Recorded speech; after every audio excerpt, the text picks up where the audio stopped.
Well, the time is just gone 9:41 a.m. And yesterday, February the 14th, and for those who support or who celebrate Valentine's Day, and saying traditionally it's been a day to celebrate love and romance. And I think many years ago, or a number of years ago, we will recall. On this very day, we speak about a famous personality in the form of Oscar Pistorius, Riva Steenkamp, who was shot.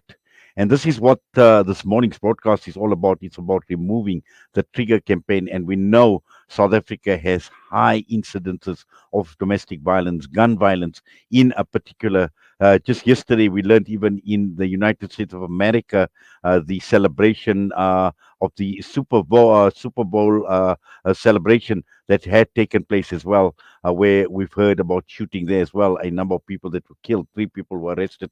Now, this is the level of gun violence that we are experiencing in South Africa, and this is the reason why we are talking with Kerryn Rehse, policy and advocacy specialist, and together with the MOSAIC Training Service and Healing Center. Kerryn, good morning to you, and welcome to the show. Hi, good morning. Thank you for having me. Yes, it's only when, and I purposely alluded to what had taken place with Oscar Pistorius Mm. and Riva Steenkamp, because February the 14th, Valentine's Day, but it actually just illustrates, because this was much publicized case, it actually just illustrates the level of domestic violence and gun violence, in particular in South Africa. And these are obviously at proportions that one can never imagine. Mm. Yeah, for sure. I mean, as you mentioned, the case of Reva Steenkamp's death, she died 11 years ago, if you can believe that. It feels like it was just the other day. But it is a high profile case, and we're seeing more and more cases of people losing their lives in domestic settings because of people having access to guns. And more than having access to guns, the courts and police actually not removing those weapons. So this campaign, removing the trigger, as you mentioned, is actually inspired by one such case that happened last year in KZN, Phoenix, KZN, where a Sasha Lee Shah was killed by her ex-boyfriend with a gun that the police failed to remove. And that's why we're doing this campaign, is to say there are legal measures in place to remove these guns. So why are we not doing that? Yes, in fact, I'm just looking at the press release, which speaks specifically about the police and their failure to remove the gun despite a protection order directing them to do so.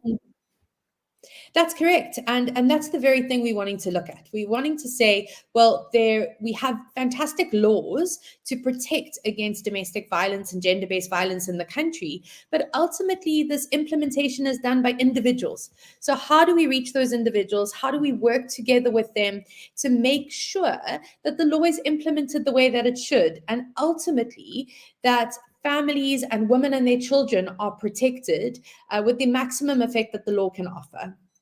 Yes, Karen, also, it's only a high profile cases like the Oscar Pistorius Rivers Steenkamp case that come out in the open, but I'm sure there are many, many cases that we don't know about. And this possibly, and this is what your press release speaks about the campaign aiming to explore and build local evidence to understand the true nature of gun related violence, particularly in the domestic scenario. Mm.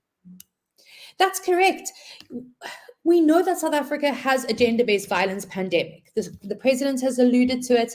And we know that when we open up the media, that's what we see. We see gender based violence. But more so, we're seeing that our homes are becoming violent. And if we look at the latest police stats, the crime stats, the last quarter, 2/3 of sexual violence cases happened within a home setting. Assault with intent to cause grievous bodily harm. Almost 50% of those cases happened within homes. And so we're seeing that the homes are becoming increasingly violent. But what we don't know is exactly how guns are used within domestic violence settings. So obviously we see the cases, we can see the data from places like mortuaries or health facilities. We can see data that looks at women and children and even men in domestic settings who are killed with a gun or are injured with a gun. But what we don't know enough about is how guns are actually used to control and coerce people to doing things they wouldn't otherwise do because of the fear of what that gun is capable of.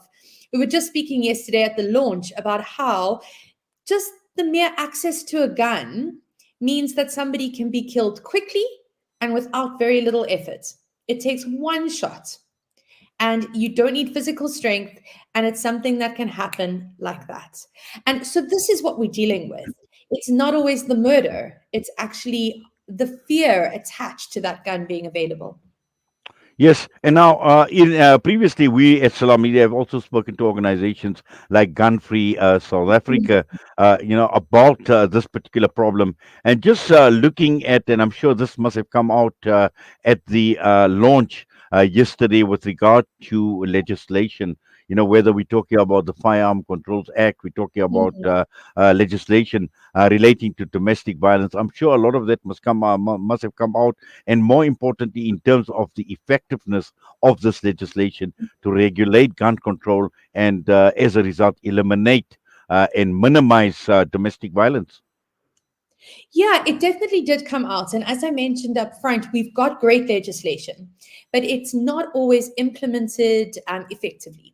And so that's something we want to work on in this campaign is to firstly raise awareness with the public of what legislation is available and what their rights are through the law to have guns removed. So that's the first.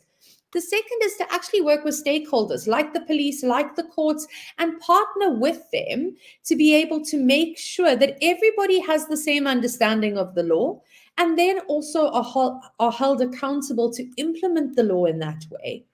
So, the reason why this campaign focuses specifically on guns first and second in domestic violence settings is because we have the law where people can approach the court to ask for a gun to be removed.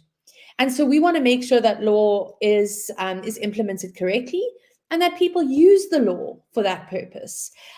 Just last week, there was a case that was in the media around another femicide case, an intimate partner killed by a gun by their partner, and she never had a protection order.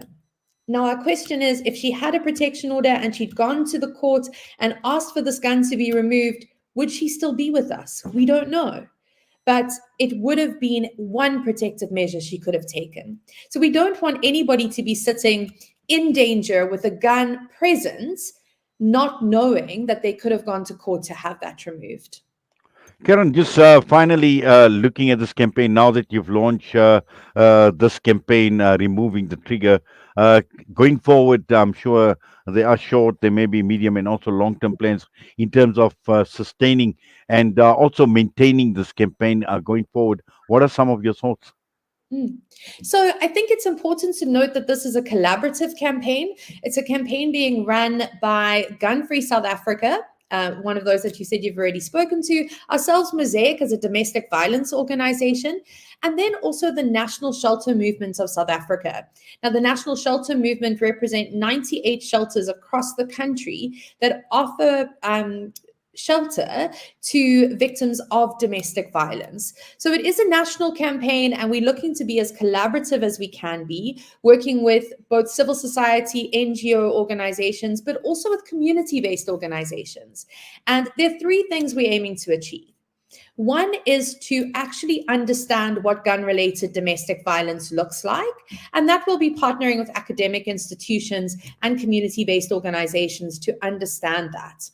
Once we understand that, we're able to go to policymakers and decision makers at local, provincial, and national government to say, this is where you're failing. This is what needs to be done. And then we can partner with them to strengthen that response.